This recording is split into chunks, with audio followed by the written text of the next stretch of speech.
Welcome back to the Hot 7 Nightly News. Thank you for staying with us. A local group is set to meet up to raise awareness of the island's biggest killer, cancer. Faces of Cancer is calling on the general public to join in the fight to eradicate the disease in St. Lucia. Persons affected by cancer in St. Lucia will soon be receiving a warm reminder that their plight has not been forgotten by all and that there is a support system for them during their time of need. Hot 7 News spoke to the founder and president of Faces of Cancer, Dorothy Phillip, who revealed that a candlelight vigil will be hosted next week Thursday to remember those who lost the battle to cancer, as well as those who are still alive and fighting on bravely. This year we chose to do it in February, which is the end. We will be doing it at the end of Cancer Prevention Month, which is February 28th. We will be at Serenity Park once more. For this year we have biodegradable candles that we are going to be releasing into the little park right by the gazebo at Serenity Park. The candles cost $10 each, so we'll have a little ceremony. We'll have different cancer survivors giving their testimony, and then we'll have prayers and singing and everything else that goes with it, and that's our close of Cancer Prevention Month. Philip said, unfortunately, in 2019, St. Lucia still has a very long way to go in terms of the progress made to eradicate or even slow down the rampant disease. On the other hand, she said, all is not lost as planned future efforts by the organization are promising. In the fight against cancer, I must say we have a very long way to go, but we are making strides. I did do patient navigation, which is going to help cancer patients with their hurdles. Currently, we are looking at beginning some research with Valerie, OACS, and Avian Ogis, who's a PhD student out of Guadeloupe. We're hoping to track cancer pathways, and we're hoping that we could make it better for cancer patients by looking at the faults that are in between that cause them to have premature deaths. So we are hoping that it will be a big thing for cancer research and going forward a big thing for cancer patients as to how we treat cancer in St. Lucia. Philip went on to state that the organization, in its efforts to fight the disease, will soon take their mission to other islands in the region. I see us going international. Only this morning I was talking to a few people about opening up our View Forts group, which was impeded because the guy who was supposed to be the head, he passed. We have been in consultation with people out of St. Vincent. We're hoping that St. Vincent would be our first out of St. Lucia experience, so we would start Faces of Cancer St. Vincent. But that's in the making. We're just having initial consultation now to see how possible it is. But we are hoping to be a household name. We have partnered with CCRR, which is the Caribbean Cancer Research Initiative out of Trinidad. Breast Friends, we have made quite a few friends within the Caribbean. So we are hoping that Faces of Cancer will be a household name within the region. We're also going out internationally. We have partnered with the AIM Foundation out of Connecticut. We will be starting a scholarship fund for children affected by cancer starting this year. The funds will be coming from the AIM Foundation out of Connecticut. The annual vigils commenced in 2013 and were initially held at the Tapio Beach, but have since been moved to Serenity Park. Reporting for Hot 7 News, I'm Rochelle Gonzalez. A U.S.-based St. Lucian author is hoping to tackle bullying and encourage friendship one bench at a time with the launch of the Buddy Bench. Lovely Sheridan, who is an anti-bullying activist, dedicates the benches to the late Botham Jean. The fight against bullying has been brought to St. Lucia after author Lovely Sheridan launched her Buddy Bench campaign at the Carmen Rennie Memorial School Monday morning. The author behind the children's book, Be a Buddy, Not a Bully, and a former Carmen Rennie student, has embarked on a mission to place a number of benches in schools island-wide with hopes of stamping out bullying and forging lifelong friendships. I think we have to be the change, and we have to start it. And if we don't introduce it to the children, how are they going to know? And I think children, they always embrace anything new. They embrace any new idea. And I think this is something that they will embrace. I think it's something that they will love to talk about, the buddy bench and having a buddy. So absolutely, I think we need to create that climate and environment. And if we don't, who else will do it? So I'm very happy to have brought it here, and for the for the response that it has garnered. That's great. So I think so far it has been positive, and we want to keep that streak up.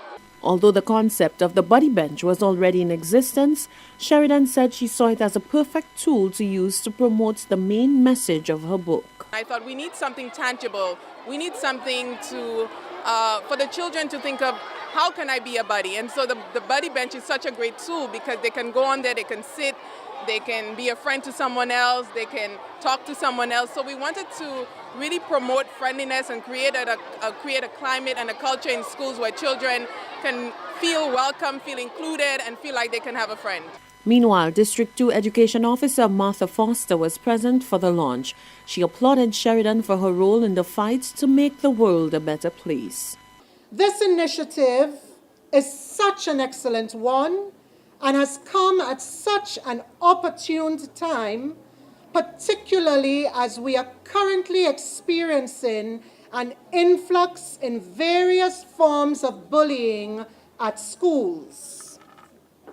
The notion of being a buddy and not a bully is such a powerful one that once ingrained in our minds will propel action against such behavior, aimed at a total eradication of cases of bullying, especially among the youth. Furthermore, this initiative replaces the image of all forms of segregation which exist in our schools with the idea of inclusion, and harmonious relationships among our students. So far, 14 benches have been placed at schools around the island. Sheridan dedicated this year's campaign to the late Botham Jean, who was wrongfully killed by police in the U.S. on the night of the 6th of September. She said Jean, who also attended the Carmen Rennie School as a youngster, epitomized the term buddy with his genuine, friendly, and loving nature.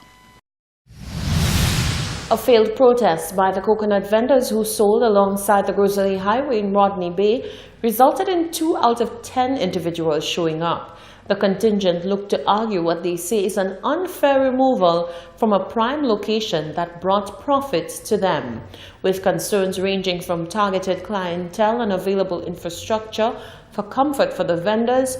Grizzly Mayor James Edwin has come forward to ease the minds of the worried as he assures that due diligence was done in figuring out the new location for the coconut vendors. Solange Alfred reports. The signs along the road near the spot where the coconut vendors sold in Rodney Bay reads "No vending."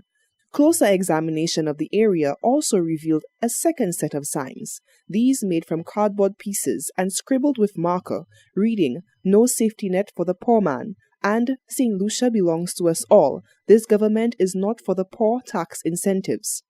Hot 7 News spoke off-camera with 2 coconut vendors who revealed that a protest of sorts was scheduled for February 18, 2019. But with only 2 out of 10 vendors showing up, the vendors retreated. Announcements made by Mayor of Grosley, James Edwin, stated that the new location at Bois d'Orge is more suited to comfortably accommodate the vendors. We explained to them that it cannot be continued as in the present form, and then we had to do something. First on the relocation, and then to provide them with some restroom facility. Hence the reason why this location was identified. Since then, we've graded the area, we've provided a little bypass.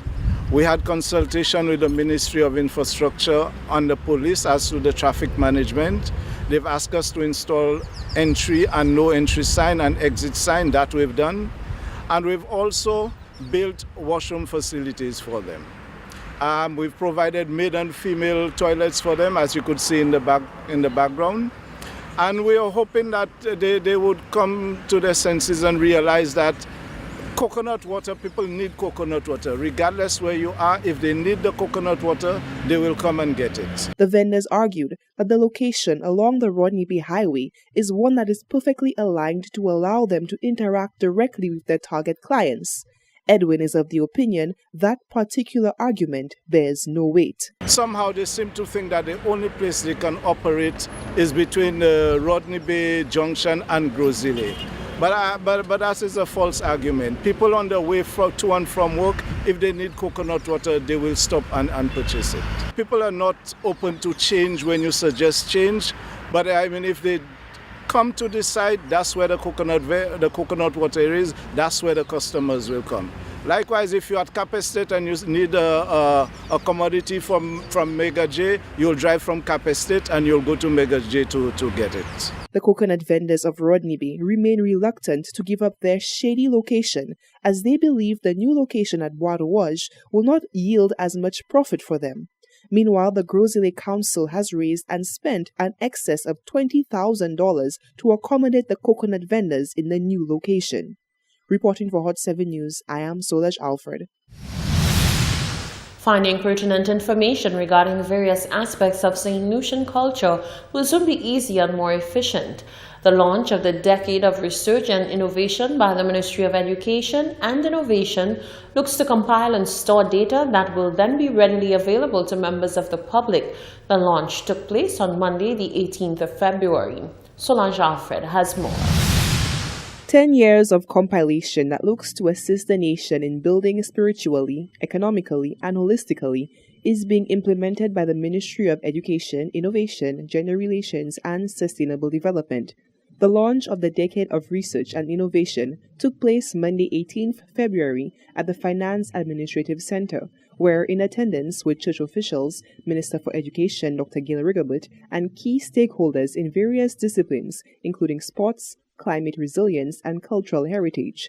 Sustainable Development and Environment Officer Janelle Gabriel said the importance of such an undertaking has far-reaching benefits for the island, especially an independent island looking to celebrate 40 years strong. We want to have this information that will inform our policies so that we can move away from this culture of UOD to have some empirical, evidence-based policies coming out to better our people.